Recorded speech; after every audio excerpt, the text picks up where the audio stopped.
Welcome, everyone. Today's session is sponsored, and so we're going to have a brief introduction from our sponsor today, and then we'll turn the time over to our panels for a great discussion on in-unit trends. So let me turn the time over to Greg Doyle, who is the National Sales Manager for Dwello. Greg.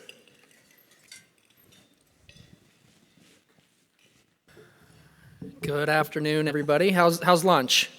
It's pretty good chicken. Not too bad. I would like to quickly just do a couple of things. I'd like to introduce you to Dwello, our smart community system, and share how we're purposely built to serve three key stakeholders. As many of you know, the journey to smart tech is complicated, fragmented, and quite frankly, sometimes it's downright scary. But it doesn't have to be. Dwello was founded 7 years ago to take the complexity out of smart technology and smart communities. We've been implementing smart tech in multifamily for the last 6 years, and it's kind of nice to know that our original properties are still with us today. We've partnered with over 100 different ownership groups. We're in over 450 properties now across the country, supporting almost 400,000 devices on a daily basis. So what is a smart community? We call it a curb-to-couch concept that combines smart devices with custom software designed to deliver convenience, efficiency, and security to anybody that lives or works in a multifamily community. And what are the benefits? Well, reducing operating costs and obviously increasing NOI and revenue for owners. We focus on 4 key solutions: smart apartments, managed Wi-Fi, access control, and self-guided touring. As I mentioned earlier, Dwello was built to serve 3 key critical stakeholders: owners, property managers, and residents. We know that each of these stakeholders have different needs and goals. Dwello is built to boost the bottom line, level up on-site operations, and deliver the lifestyle that residents want. We do this by providing service that works harder. At every critical milestone along the way, Dwello's expert teams provide support necessary to take your communities from 0 to fully operational. I know we have the opportunity to meet with many of you later this afternoon. We look forward to that and hope to see you at booth number 125. Thanks and enjoy lunch.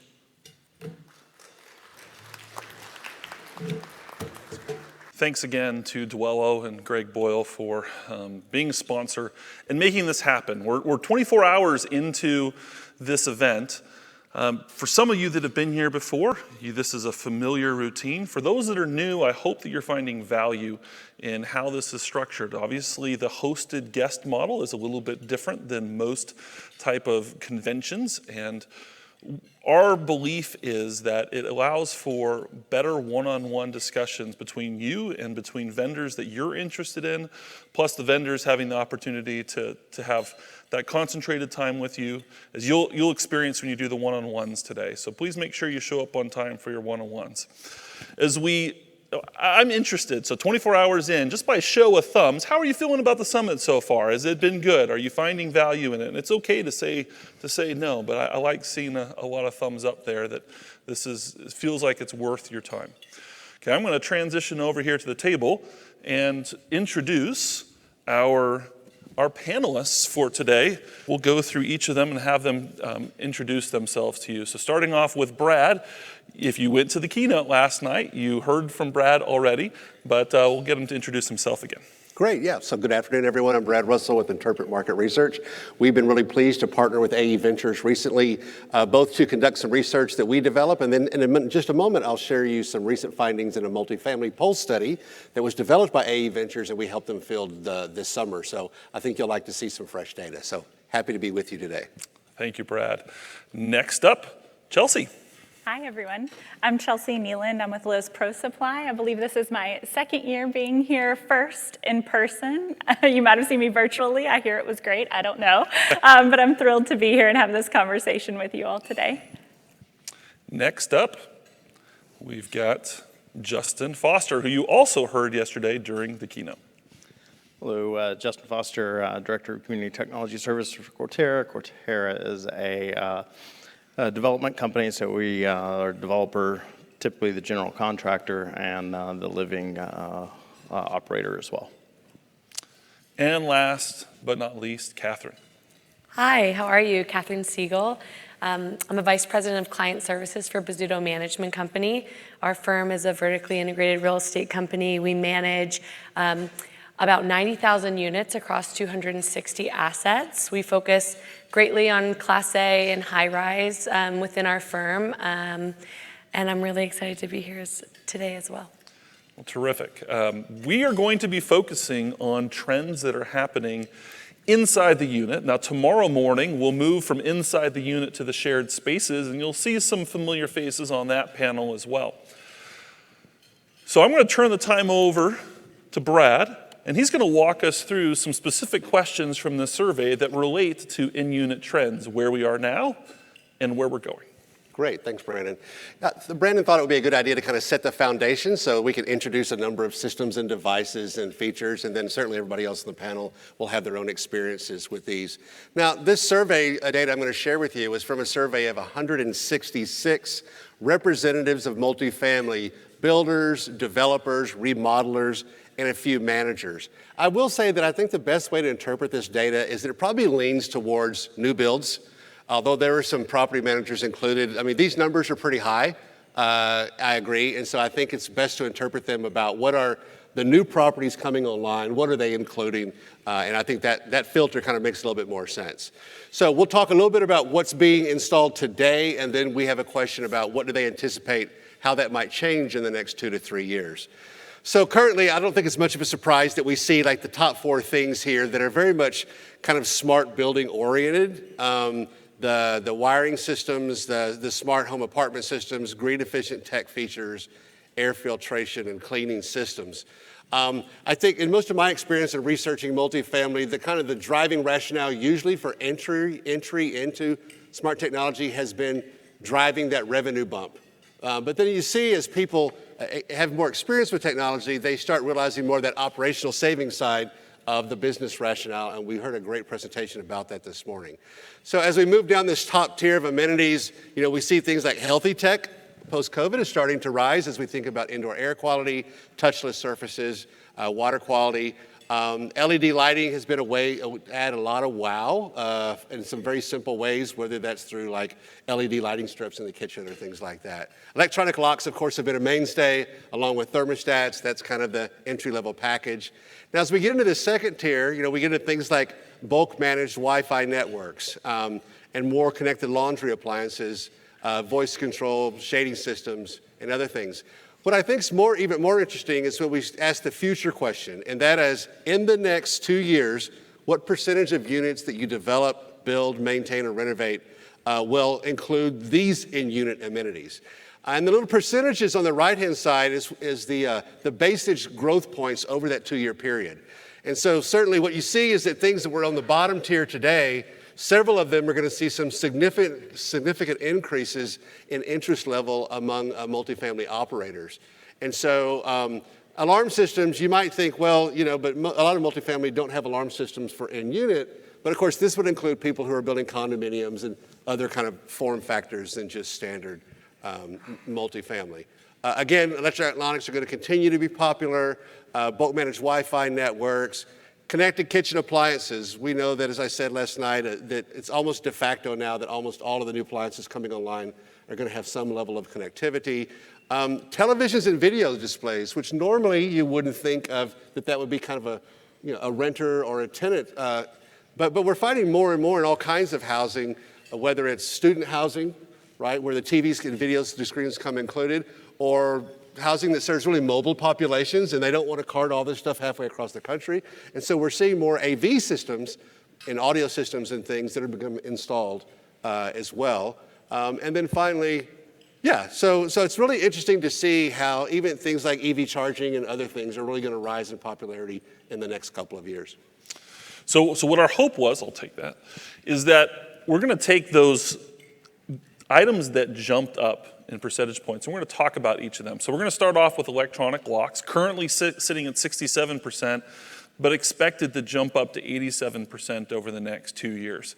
And have an opportunity here for the panelists to talk about what are they seeing, what are the challenges, what are the benefits associated with this, why do they think this trend is jumping up as high as it is. So who like to talk first about locks?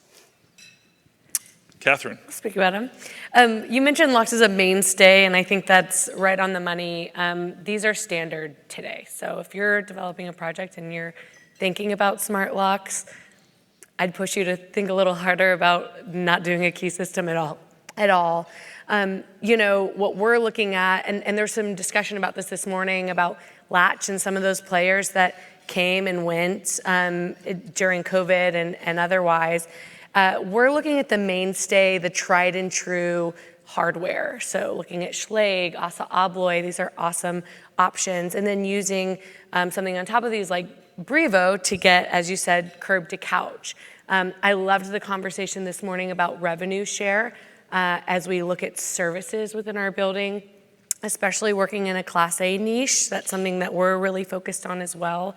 So it's not just your resident getting into their unit, but their dog walker and, you know, people dropping off groceries, that sort of thing is where we need to be thinking as more and more residents are thinking about their time as money.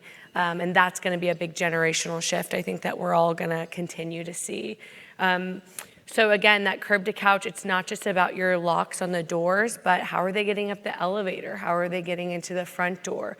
So being a lot more mindful about what that roadmap looks like I said, not just for residents, but also for other vendors that are essentially working for your residents. Yeah, and one of the things that we've been seeing a lot of is talking about what is the succession plan look like when you take over a community that has smart locks. So do you know how they operate, how they're gonna work, who has the fobs, where are they, how you transfer them? It's been a really interesting conversation we've seen as someone who often is supplying the fob or the information that they need. That we see third-party management often take over a community and then they say we don't have all of the access that maybe we needed. So just making sure you're planning for that as well. You have the technology in place, or if you're doing your due diligence, what does the succession plan look like as you take over that tech? Catherine, are you guys using fobs, or have you transitioned over to something that uses phones? We use both. So the fob has not gone away. I think we've kind of clung to that a bit as we have a very wide demographic and even psychographic that's coming into our projects. But the important thing is that if we're not using phone access, that those locks are Bluetooth enabled so that you are future proofing. Should in the future you want to do that, you can. And what are some of the benefits from cost efficiencies by having the locks, the smart locks? Well, I think of what you mentioned, and we've taken over assets too, where our teams didn't have the ability to program locks in-house. So certainly cost efficiency, but really I think about space. So there's no big key kind of system in your lobby. Every time we're programming office space, it gets a little bit smaller, and I'm sure a lot of the multifamily folks in here can relate. So how can we make our office space more efficient as we have retail and more uses on ground floor? And really it's a customer service, right? So if someone's locked out, if we can't get them a fob quickly, those are problems when we look at renewal and customer satisfaction in general.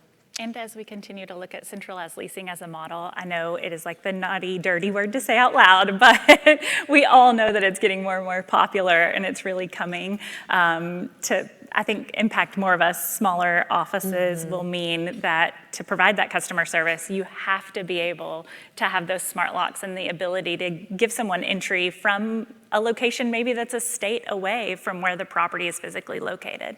And also the various touring options. So what we saw during COVID is people want all of it, and they still do. So they're not going to 8 communities anymore, 7, 6 communities. They're shopping 6 online, they're doing some virtual touring, and then they're going to see 2, maybe 3 in person. So we've started to do not only, a virtual 360 or walkthrough FaceTime style tour online, but also There's the self-guided tour that we're doing, and then we're also doing a second tour where they can go in on their own. So all of, the smart locks are key to all of this. We're seeing that folks want to come in with their significant other or their roommate, and they want to measure for their couch, and they don't want a leasing consultant standing there in the kitchen, kind of big brother watching over them as they do that. So allowing them to have that autonomy, but also it's saving our team's time. We don't need to go on a second tour necessarily with a prospect. As staffing becomes more and more challenging and expensive, that's a way that we can kind of pull back some of that responsibility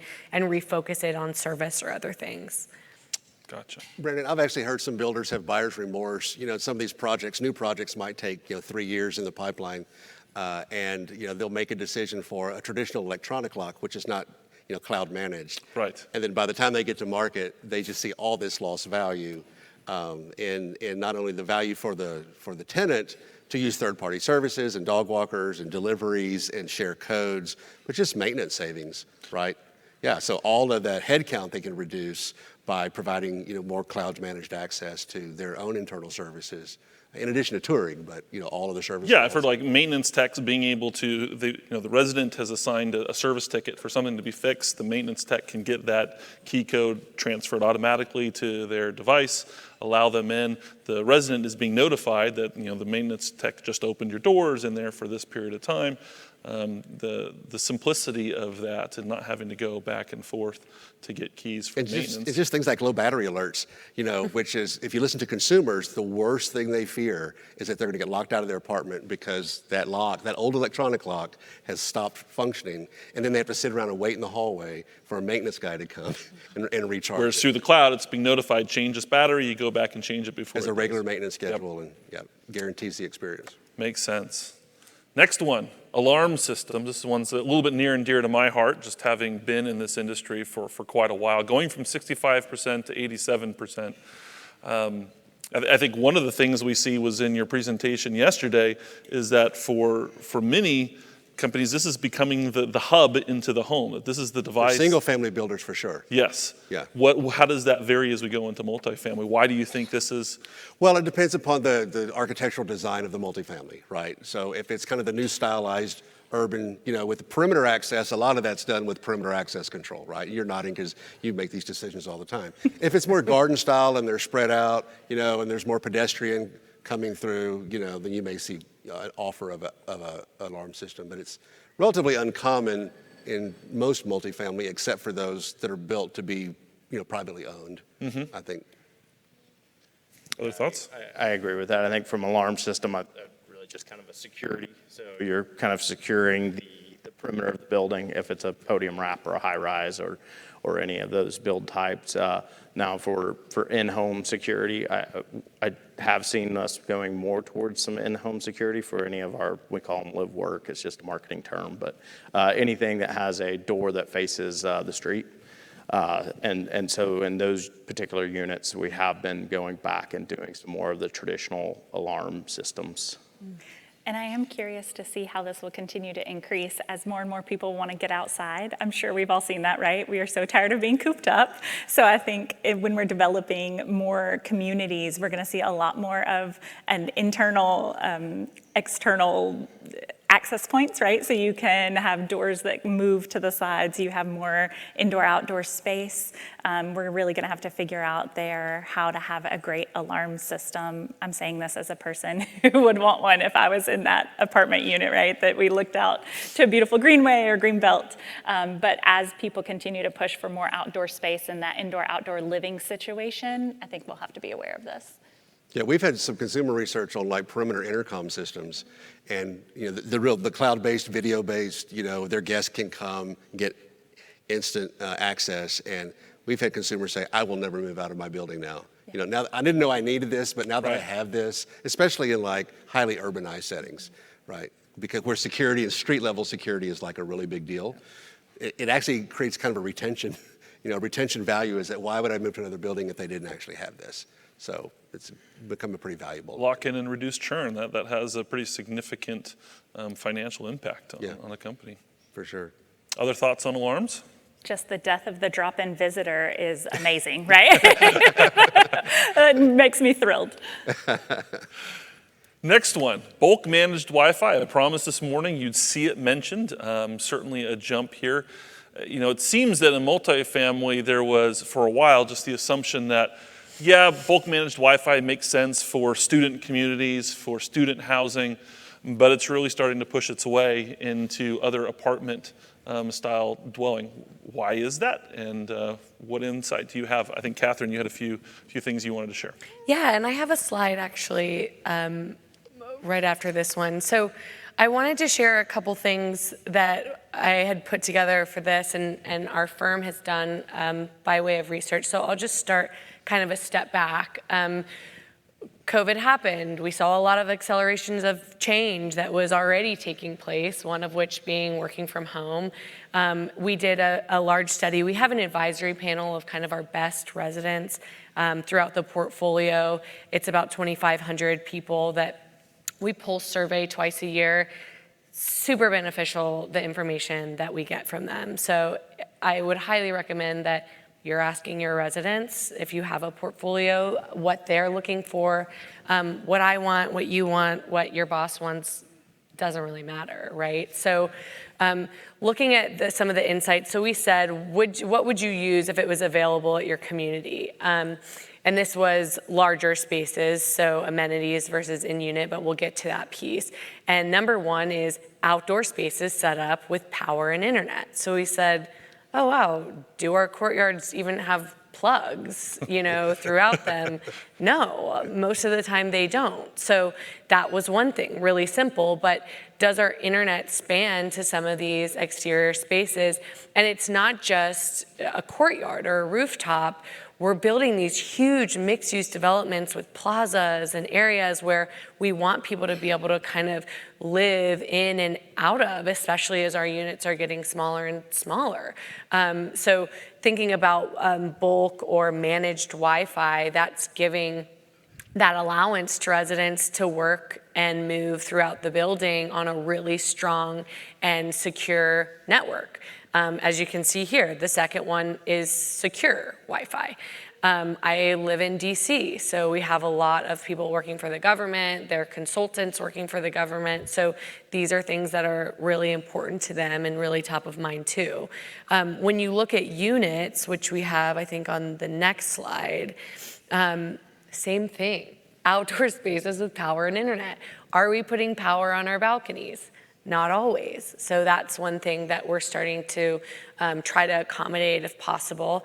And then internet, is there internet expanding outside? Again, specialized high-speed internet. So, and if you don't have the opportunity to go bulk, how are you differentiating your offering? We're showing Starry here, which is a fantastic company that does like a $50 internet package really fast. The folks who created this hub come from Apple. They have a great product. If you've never looked into it, I think it's worth it. But when it comes to bulk and managed, where you can really move seamlessly throughout the building, we love LuxSpeed, we love White Sky. Those are kind of our two leaders in that space. And then as we start to think about smart homes and hubs, this is the base. If you don't have this foundation, the rest of the smart technology, it's hard to take advantage of it. And I'll talk about that a little bit when we get to the hubs. But if your unit's offline, how are you going to take advantage of the operational efficiencies of a smart home? So smart, bulk Wi-Fi, resident, what's it called? Community wide Wi-Fi is the first step as we try to think about making our buildings smart. Makes sense. And I think we, as an industry, we kind of missed the mark because we got all into IoT before we really had the base or the platform for those devices to connect to. So we're trying to use cellular in all of these high-rise buildings. Not that we build things with bad cellular reception, but some buildings there may be a little poor cellular service. So then you have a poor experience from an IoT perspective. Managed Wi-Fi will allow you to just have that base. You can load all the IoT devices on it seamlessly connect and interact throughout the entire building. It kind of surprises me it took luxury this long to get to it when students been there for 15 years or so. Well, there always seemed to be the viewpoint that like, well, why should I pay for them for all their stuff? You know, it just benefits them, where clearly with all the other devices we've talked about, the operational efficiencies that come with these smart devices, it benefits you to be able to put those devices into their units. Plus, from a support standpoint, it just makes it so much easier. Well, it could be a revenue opportunity.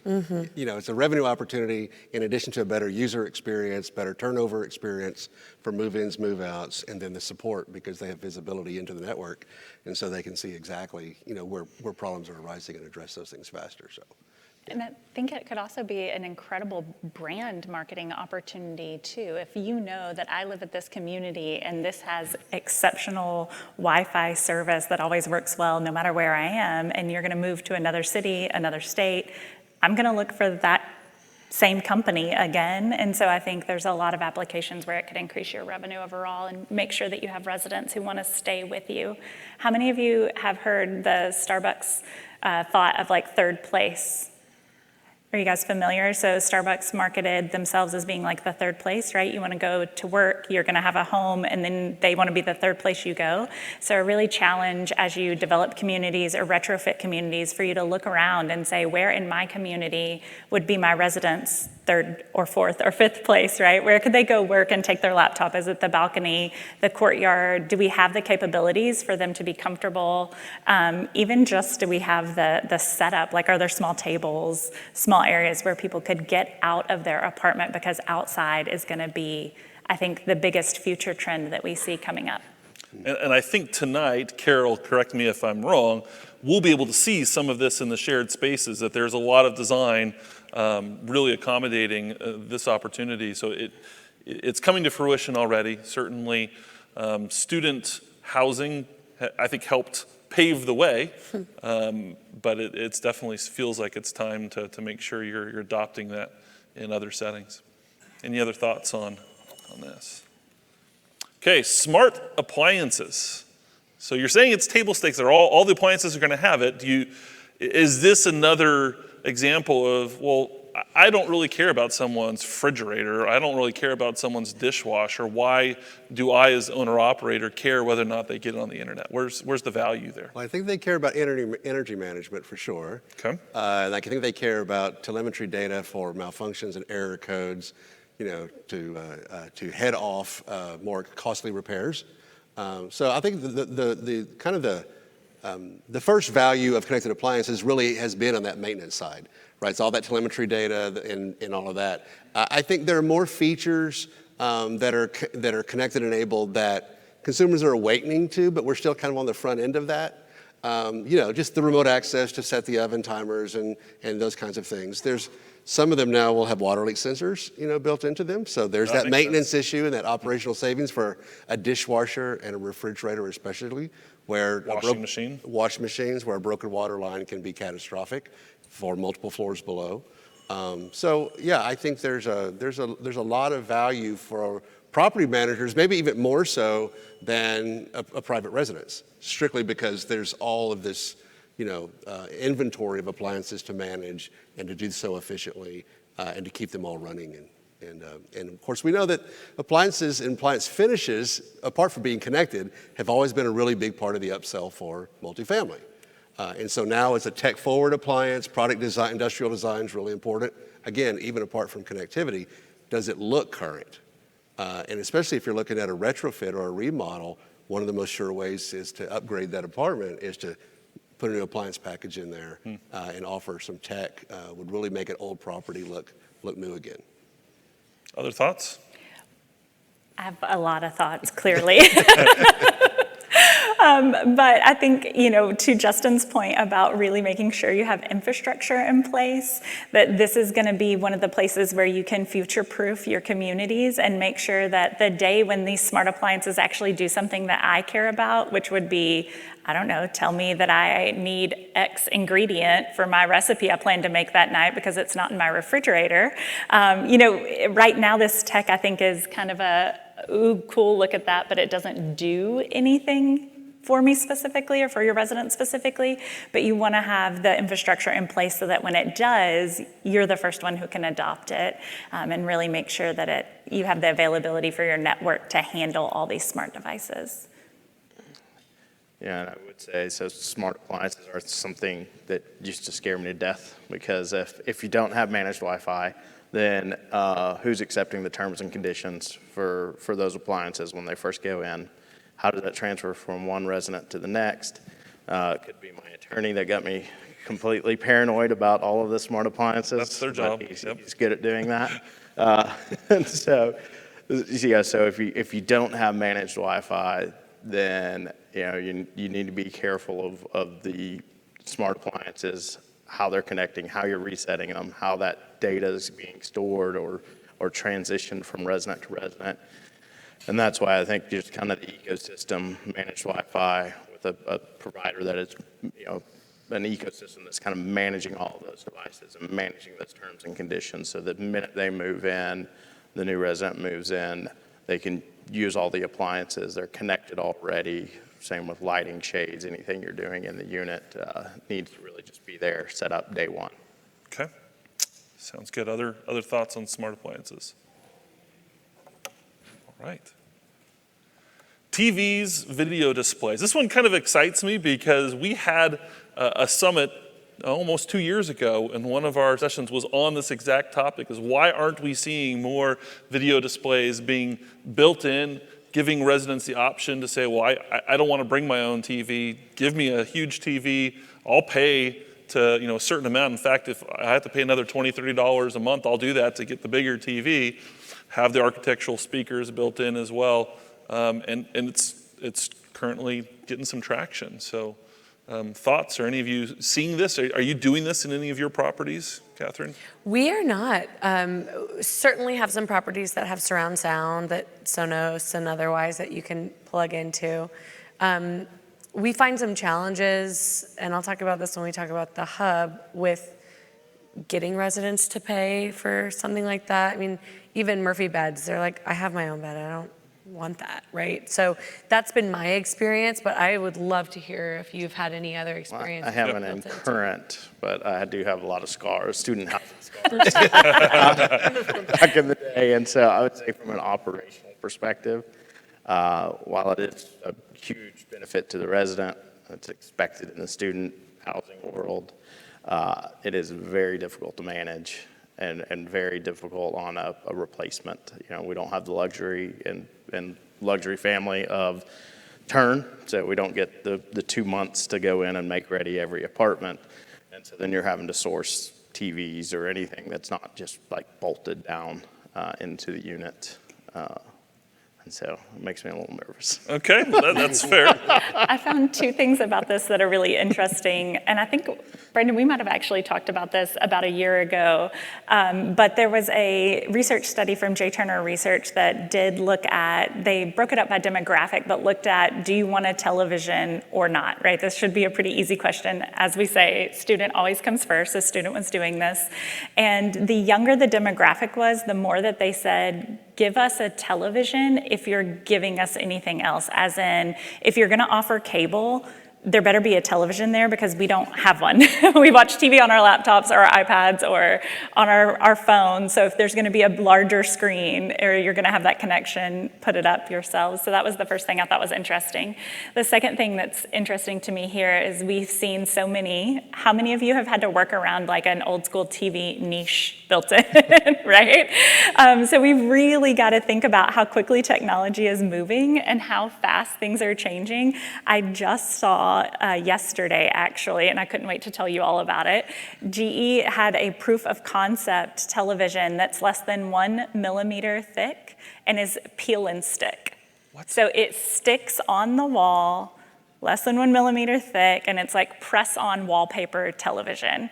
I mean, that is wild to think about. So when we are developing our communities and we're thinking about tech, we really have to be a future thinker and think like a futurist and try to figure out, we don't need a niche for the TV if it's gonna stick on like a Post-it note, right? So something that I really wanna encourage you to think through. More stud backing?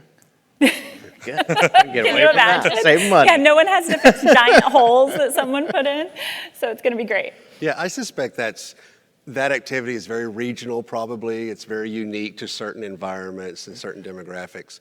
Keep in mind though that video displays are more than just TVs. Yeah. I mean, they're gaming monitors for a lot of young adults.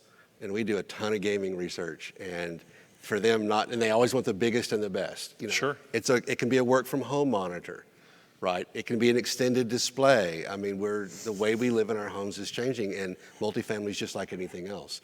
So, a big piece of technology that I don't have to update, as soon as it gets obsolete, and I don't have to cart halfway across the country. I don't have to be afraid of breaking it or insuring it.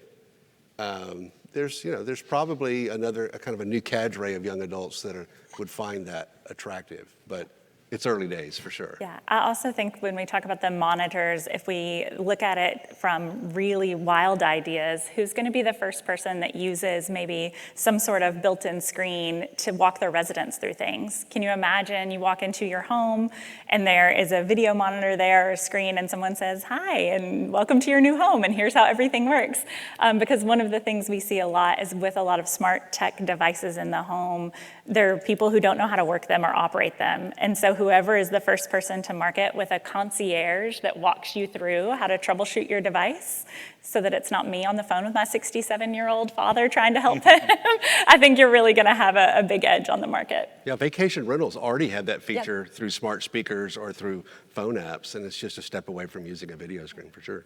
So thinking of this as a lens of a computer monitor, it had me thinking, and I didn't bring this up in our conversations before, are you seeing within units fundamentally changing where you're putting the work desk, particularly knowing that a lot of people are doing more Zoom, and so being conscious of what type of lighting is going to be in place and where it's positioned so that you have the best looking background? Are you seeing that taking place? Are people making requests as to where my workspace is going to be within the unit, and perhaps changing the design a little bit from where it used to be in the corner, kind of the dark spot, to giving some thought to location, background, and lighting? I think people are definitely thinking about that. And one of the things that we're trying to avoid, though, is making decisions for them and building desks in for them. It's all about optionality and choice for the resident. So what we're trying to think through is, where are the power outlets? Where can okay, maybe it could be here. On one of the slides, there is an example of a kind of stick-on desk that goes on your window if you have beautiful high-rise with floor-to-ceiling windows. How you're modeling your units and your apartment homes so that they're showing you can have a desk here. It might be stuck to the window and it might be in this little niche, but thinking about niche spaces versus building in and making that decision of where their desk is going to be. Because as many of us know, if anyone's lived in an apartment during COVID, a lot of times there's two of you and you're debating or kind of agreeing before this call or that call where you're going to be and where the other person's going to be. Whose call is more important and gets the living room? Those are conversations that are happening between roommates and significant others. So I think allowing for optionality for the resident is really important. That makes a lot of sense. Next one, multi-room architectural speakers. We've kind of talked about this a little bit. Anything that any of you want to add to this particular item? No, other than I'm going to be the paranoid one if I'm saying yes. Other than, we talk about sound and sound mitigation from unit to unit, and now we're bringing in speakers. So makes me nervous. Certainly a challenge. Not in units, and I know we're supposed to be sticking to units here, but in our common areas, which tends to be an extension of the unit as people work from home, thinking about how your spaces for co-working are built. So does it have a TV? Does it have a camera? Do you have some sound that makes it really easy for someone to take a call from a small conference room or even a singular pod space? Those can be really impressive to prospects and residents. Makes sense. There are actually sound monitoring systems now for Justin's of the world. Yes. Yes. And so you can get alerts. You can get smart alerts when the sounds are above decibels, that are acceptable. And so there are ways to handle that through text messages and try to reduce conflict between neighbors. And, So monitoring each unit that then says if it's over a certain amount of decibel at a certain time, it's going to automatically message the. And it'll trigger the living. yeah, Yeah. there's some partners here who could talk about that too. Yeah. So. That's really getting adopted from vacation rentals Yep, again. for sure. Okay. Next one, smart home hub solution. So I think many people have horror stories of trying to figure out how to adopt this, and similar to Latch, adopting something and then finding out that it just isn't going to deliver what is promised. Who wants to start here? I know there's a few people with thoughts. I wrote down a couple thoughts. You want to share first, or? Sure, I don't mind. So yeah, from a smart hub, I'll go back to the ecosystem, right? Have an ecosystem. Me as an owner-operator, I would prefer not to provide consumer electronic devices to the resident, other than just having a platform for them to be able to bring their devices. BYOD. Connect those devices. Yep. And then use those devices and take them and all the privacy concerns with them when they move out. Is kind of the approach that we like to take. Yeah, I agree with that. And I think we've touched on that. And I hope if we've driven anything home, it's that, right? Start with the foundation of internet and then start adding smart home devices. Also, when you're testing different hubs, you're going to have a wonderful salesperson who is really passionate about their product and says, you can charge $100 more a unit for this product. And we've done some testing on how to charge for a smart home and smart home features.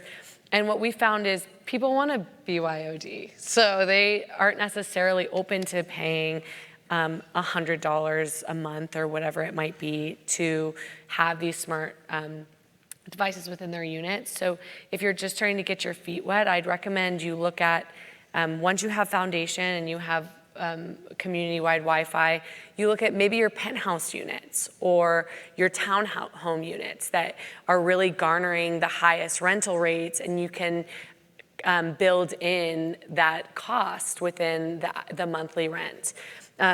Also being really careful about the selection criteria. So does your firm have selection criteria for something like this? This was something mentioned this morning. That's first too, before you start picking solutions and working with others, having your IT involved, having someone in operations involved, where you're all really putting your heads together about what makes the most sense for your company, your firm. And then the last one is security. So, how are they approaching privacy? What countries are they buying their hardware from? One of the companies that we like a lot is SmartRent. They buy their boards from China. That's a concern for us, but we know that they wipe them and they put their own firmware on them once received. So those are the types of questions that I think are really important to ask around the security point. Yeah. So do we want to dive into a little more detail here on the next one, which is privacy? Yeah. Chelsea, take the lead on this. I am the crazy person, I'll just admit it right here. My husband is a cybersecurity professional. He works on top secret networks for the government. So one of the things when I come over to our industry, to multifamily, that always interests me is how are we handling non-users, people who are either, like Catherine was saying a moment ago, can't or not interested in participating in smart home devices or networks. I think that's something that we really need to be aware of and think about. And I don't think that has had a lot of attention to it, right? I know the first time I brought home an Alexa, I think it got thrown across the room and immediately put into the trash. He's like, get that out of here. So we have to be aware that there are a lot of people who are choosing to opt out, or they want to be able to control it themselves. So how are we approaching privacy? I know I had an excellent conversation with the Dwello folks earlier about privacy and data collection. So when people are asking you at your communities, how are you gathering my data? Do you know how many times I flush my toilet? Right? Like, what's going on with that? How are you going to answer those questions? I'd love to hear from you guys about that as well. What do you think around data collection and privacy? What are the hot topics or hot issues we need to be aware of? You want me to go first? Yeah, so I think that from a data collection standpoint, it's know the contract, read the contract between you and the vendor. There was, Cortera had some privacy concerns about a vendor that was recently purchased by the person that was sitting in my seat earlier this morning. And so they had language in their contract that did not comply with our corporate policy. Once they were purchased, that language did jive, so we were able to kind of rewrite that, but really just look into the contract for that aspect. And then from what happens inside the unit. If it's occupied, I don't really want to know unless it is something critical, dead batteries in a lock, or a leak or anything like that. If it's vacant, then we'll take the ownership from the privacy aspect of it, because it's vacant unit, no one living in it. Yeah. In our research with consumers, this can be a really dicey area in multifamily, right? Because they have to consent to certain devices that are the property of the property owner, and they're there to create operational savings, and you can't do it on an opt-out basis. You're either all in or you're not all in. So, I mean, we've advised companies before to have a very clear privacy and security commitment. Not legalese. I mean, a very clear, easily understood, this is our commitment as a property owner manager to your privacy, and this is what we do. Transparency as to here's how we're using the data, these are the situations, the scenarios. And we will wipe your data when you go, and with access control, this is what we do know, this is what we don't know, this is what we choose not to know, to your point. And I think that goes a long way.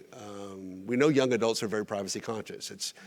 With IoT stuff, it's kind of a counterintuitive thing. We think they share everything on social media, and they do, but they also are the first to be worried about hackers and that kind of thing, because they understand how tech works.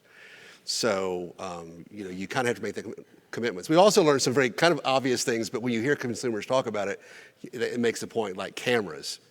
Like, consumers are very sensitive. Who installs a camera, where the camera goes. They don't want anything pre-installed inside the unit.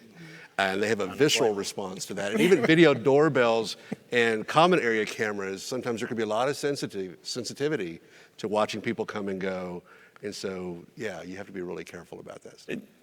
Chelsea, you might remind me of this on Gen Z, that some of the data on Gen Z says there is a lot more openness. If they can see the value that it gives to them, they are willing to share a lot more information than what we might think, but they have to see the value and they have to understand what the agreement is.